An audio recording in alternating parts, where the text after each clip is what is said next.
नमस्कार प्रिय दर्शकों, स्वागत है आपका अपने चैनल पढ़ाईपुर में। और हम यहाँ पे एनसीईआरटी के हर सब्जेक्ट के हर चैप्टर पे लाइन बाय लाइन डिस्कशन करेंगे।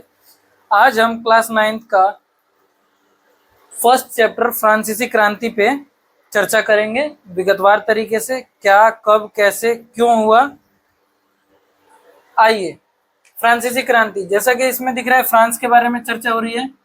क्रांति का अर्थ है तुरंत बदलाव लाना, और क्रांति हिंसात्मक होती है, जबकि आंदोलन में हमने देखा है कि आंदोलन शांतिपूर्ण तरीके से होता है। आपने भारत के संदर्भ में भी देखा होगा 1857 की क्रांति, लेकिन 1857 की क्रांति में हमने देखा है कि 1857 की क्रांति भी तुरंत बदलाव के लिए होती है, वहां पे लोग हिंसात्मक हो जाते हैं। अब हम पढ़ेंगे इसको भी, फ्रांसीसी क्रांति को हम थोड़ा 1857 के संदर्भ से कनेक्ट करके देख सकते हैं। ये शुरुआत इसकी कब हुई? 14 जुलाई 1789। कहाँ पे? बास्तिल, जो कि क्या था, पहले एक जेल थी। बास्तिल का किला जो कि पहले एक जेल थी, ये फ्रांस में एक जगह है बास्तिल, पहले एक जेल थी। अब क्या हो गया था? वो एक शस्त्रागार हो गया था। शस्त्रागार जहाँ पे हथियार रखा जाता है। लोग क्रुद्ध हो गए और अचानक से उन्होंने क्या किया? हमला किया। और बास्तिल में एक रूम था, वहां पे 7 कैदी थे, वहां के 7 कैदियों को छुड़ा लिया। उसके बाद से हथियारों को लूटा। अब हम पढ़ेंगे इसके बारे में कि अचानक से क्या ऐसा कारण होता है, क्या ऐसी घटनाएं होती हैं जो लोग ऐसा करने पर मजबूर हो जाते हैं, क्रुद्ध हो जाती है वहां की आम जनता। आइए, पहला कारण है 18वीं सदी के उत्तरार्ध, यानी 18वीं सदी के मध्य के बाद में फ्रांसीसी समाज के बारे में हम यहाँ पे पढ़ेंगे। लुई सोलवा, उस समय में जो वहां के राजा थे, किंग थे, वो कौन थे? लुई सोलवे थे। लुई सोलवे वहां के किंग थे। एनसीईआरटी के पहले पेज पे ही, दूसरे पेज पे दिया है। लुई सोलवे जो थे वहां के राजा थे। इन पे क्या था? 10 अरब लिब्रे का कर्ज हो गया था। 10 अरब लिब्रे का कर्ज हो गया था। अब ये कर्ज कैसे हो गया? कर्ज ऐसे हो गया कि 1775 में आपने देखा होगा अमेरिकी क्रांति होती है। उसमें इन्होंने क्या किया होता है कि अमेरिका को आर्थिक रूप से और सैन्य रूप से सहायता दिया होता है। उसके कारण क्या होता है, इनका जो आर्थिक स्थिति जो होती है इनकी, वो क्या हो जाती है? थोड़ी खराब हो जाती है। कर्ज हो जाता है इन पे 10 अरब लिब्रे का, और कर्जदाता कर्ज की मांग करते हैं, प्लस उस पे ब्याज भी मांगते हैं। दूसरी स्थिति ये हो जाती है कि इनके समय में 3 स्टेट होता है। फ्रांस में 3 स्टेट होते हैं। पहला पादरी वर्ग, दूसरा होता है कुलीन वर्ग। कुलीन वर्ग वो होता है जिसमें राजा के उच्च अधिकारी व मंत्री आते हैं। तीसरा स्टेट देखिए, अब 3 भागों में विभक्त था। पहले में जो आर्थिक रूप से परिपूर्ण थे, आर्थिक रूप से जो परिपूर्ण थे, वो आते थे थर्ड स्टेट के पहले भाग में। इसमें कौन आ जाएगा? व्यापारी आ जाएगा, बड़े बड़े व्यापारी आ जाएंगे, ये सब इसमें आ जाएंगे। दूसरे भाग में हम देखेंगे कि किसान आ जाएंगे। पहले भाग में यहाँ पे आ जाएगा व्यापारी और बड़े बड़े किसान। दूसरे वर्ग में आ जाएंगे किसान, मजदूर। तीसरे वर्ग में हम देखेंगे कि जो लो लेवल के लोग होते हैं, जैसे नौकर आ जाएगा, और जो मोची आ जाएंगे, या जो लो लेवल का काम समाज में करते हैं, वो आ जाएंगे तीसरे भाग में। अब क्या होता है यहाँ पे कि 60% जो भूमि है वो इनके अंडर में होती है। 1, 2, 3, 7% जमीन इन्हीं के अंतर्गत होती है। ये क्या करते हैं, जो पादरी वर्ग है वो इनसे तिथे नाम का एक कर लेते हैं। तिथे नाम का कर क्या है? उसमें होता है जमीन का 1/10 आपको हिस्सा कर के रूप में देना पड़ेगा। 1/10 अपनी फसल का देना पड़ेगा कर के रूप में। ये देते थे किसान और मजदूर वर्ग देते थे। दूसरा, अब ये जो नौकर और जो लो लेवल के लोग थे, ये लोग किसे देते थे? कुलीन वर्ग को देते थे, टैक्स देते थे, कर के रूप में देते थे। इसको बोलते थे टीले, इसको टिथे, इसको टेले। इसके बाद से हम यहाँ पे देखेंगे वोटिंग राइट्स। इसके बाद से हम इसकी चर्चा करेंगे क्रांति की शुरुआत, जो 2nd नंबर का पॉइंट आएगा एनसीईआरटी में, उस पर हम शुरुआत करते हैं। अब यहाँ पे बात होगी जीने के संघर्ष के रूप में। जीने का संघर्ष क्या होगा? जीने के संघर्ष में यह आएगा कि जो 1715 है उसमें यहाँ की जनसंख्या थी 2.3 करोड़, 2.3 करोड़, जो कि 1789 में हो जाती है 2.8 करोड़। अब इससे होता क्या है, इससे होता क्या है कि बेरोजगारी बढ़ती है, बेरोजगारी बढ़ेगी प्लस महंगाई बढ़ जाएगी, महंगाई बढ़ जाएगी। अब मान लीजिए कि यहाँ के जो मजदूर वर्ग था वो समस्या में हो गया था, या उनको उनको बहुत परेशानी होती थी। कारण क्या था, महंगाई बढ़ गई, जनसंख्या बढ़ गई, बेरोजगारी बढ़ गई, लेकिन इनकी जो आमदनी है वो नहीं बढ़ती है। इस कारण क्या होता है कि आमदनी नहीं बढ़ती है, अब इन पे ज्यादा से ज्यादा कर्ज की भी मांग की जाती है। अब ये लोग देने में क्या हो गए, असमर्थ हो गए, प्लस इनका जो आम जीवन हो गया वो भी गुजर करना समस्यात्मक हो गया। पाव रोटी की भी कीमत इस समय पे बढ़ जाती है। इसके बाद हम देखेंगे एनसीईआरटी के 1.2 में हम देखेंगे कि जॉन लॉक और जिया लॉक आते हैं, दो राइटर होते हैं, दो राइटर टू टेट्राइज ऑफ गवर्नमेंट में चर्चा करेंगे कि कैसे राजा को अपना शासन अंकुश तरीके से रखना चाहिए और अपनी प्रजा को अपने बच्चों के रूप में देखना चाहिए।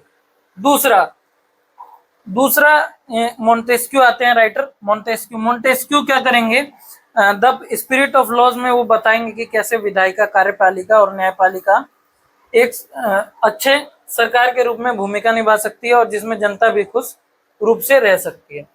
अब हम आते हैं यहाँ के एनसीईआरटी के पॉइंट नंबर 2 में, क्रांति की शुरुआत। क्या ऐसा होता है जिससे क्रांति की शुरुआत होती है और क्या ऐसी घटनाएं होती हैं जिससे जनता क्रुद्ध होती है। तो आइए हम पढ़ते हैं। तीन स्टेट होते हैं, मैंने यहाँ पे पहले ही बताया, पादरी वर्ग, कुलीन वर्ग, और तीसरे स्टेट में आर्थिक, किसान, मजदूर और नौकर या और लो लेवल के लोग होते हैं। इसमें हम देखेंगे कि एक इनकी संसद होती है जो नियम कानून बनाती है। राजा यहाँ पे क्या करते हैं, लुई सोल्वे अब टैक्स बढ़ाने की मांग करते हैं, कर बढ़ाने की मांग करते हैं। यहाँ पे नियम क्या था कि तीनों जैसे यहाँ की संसद को बोलते थे स्टेट जनरल जब जमा होगा और वो सहमति देगा तभी टैक्स हम लगा सकते हैं।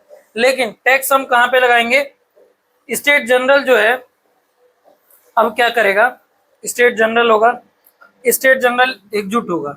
स्टेट जनरल जब एकजुट होगा, अब इनके जो प्रतिनिधि थे वो थे 300, इनके प्रतिनिधि थे वो थे 300 और इनके प्रतिनिधि थे वो थे 600।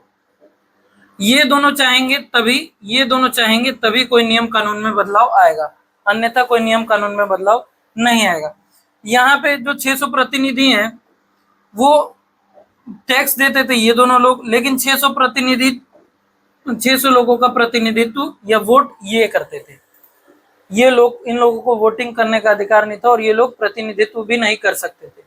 तो बात यहाँ पे बिगड़ती है कि टैक्स भी इन्होंने कब बोला कि टैक्स भी हम दें और वोटिंग राइट भी हमें ना मिले, और हमारा प्रतिनिधित्व कौन करे, पढ़े लिखे या जो आर्थिक रूप से संपन्न है वो लोग करें।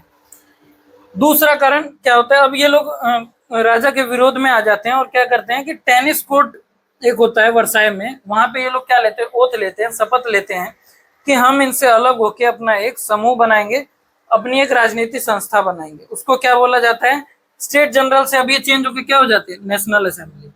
क्या हो जाएगी, नेशनल असेंबली। नेशनल असेंबली अब ये लोग बना लेते हैं। टेनिस कोर्ट में ये लोग ओथ लेंगे, इनके जो नेता होते हैं वो होते हैं मिराबे और आबेसीए।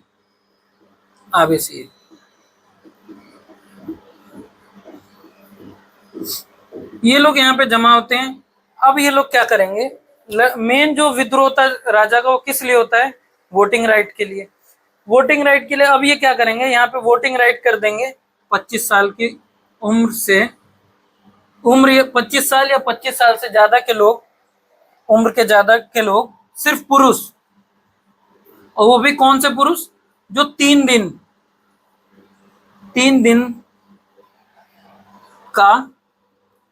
दिन की दहाड़ी के बदले 3 दिन की दहाड़ी के बराबर कर देते थे।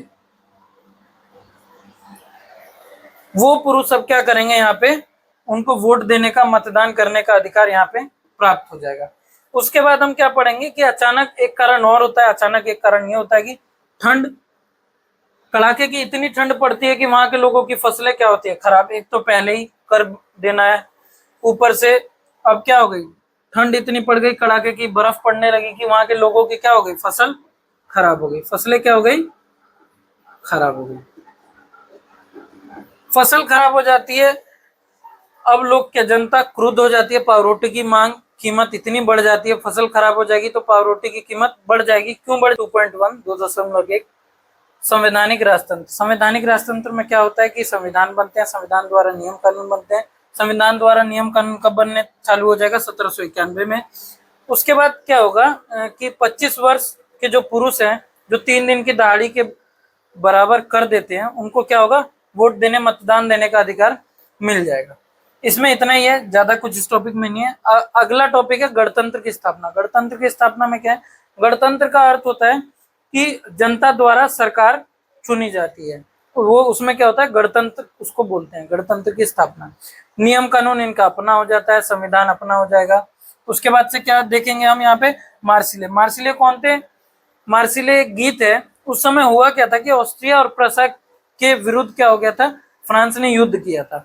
जनता को, आम जनता और सैनिकों को मोटिवेट करने के लिए, प्रेरणा देने के लिए क्या हुआ था, मार्सिले जो एक गीत है वो लिखा गया, जो अभी क्या है, फ्रांस का जो है राष्ट्रीय गान है।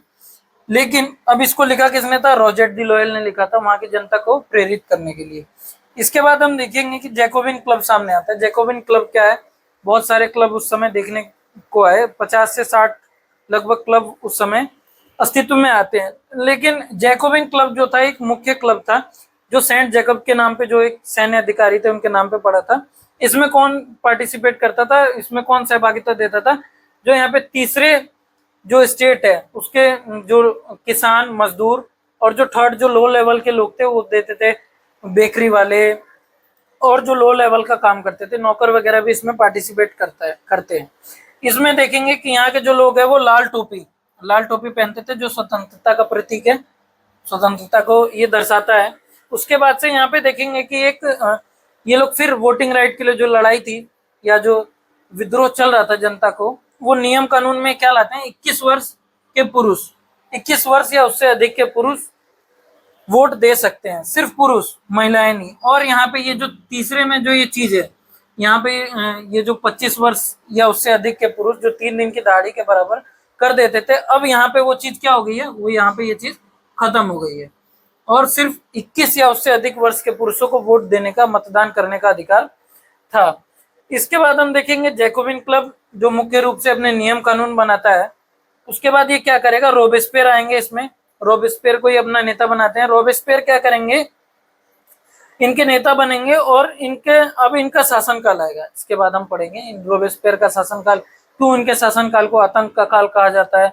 जैकोबिन क्लब, रोबेस्पियर मतलब रोबेस्पियर के आने से पहले और जैकोबिन क्लब बनने के बाद से क्या होता है, लुई सोल्वे को फांसी दे दी जाती है। उसके बाद से उनकी वाइफ को भी फांसी दे दी जाएगी। उसके बाद रोबेस्पियर के काल को क्यों आतंक का काल कहा जाएगा, महिलाओं की सहभागिता, नेपोलियन बोनापार्ट, रोबेस्पियर के बाद एक डायरेक्टरी शासन आएगा।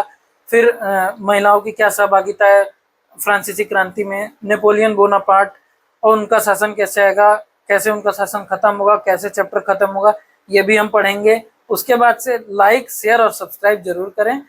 मेरे को पूरा भरोसा है कि आपको ये पसंद आया होगा, और ज़्यादा से ज़्यादा देखें, अपने दोस्तों को शेयर करें, और आगे धीरे धीरे एनसीईआरटी के सारे चैप्टर्स, सारे बुक के, चाहे वो साइंस हो या फिर वो हिंदी हो, इंग्लिश हो, मैथ हो, सोशल साइंस हो, इसमें भी geography, history, political science, economics, सबकी वीडियोस आएंगी, अलग अलग टीचर्स आएंगे। और चैनल का नाम मत भूलिएगा, पढ़ाई पूर्व, सब्सक्राइब जरूर कीजिएगा। Thank you.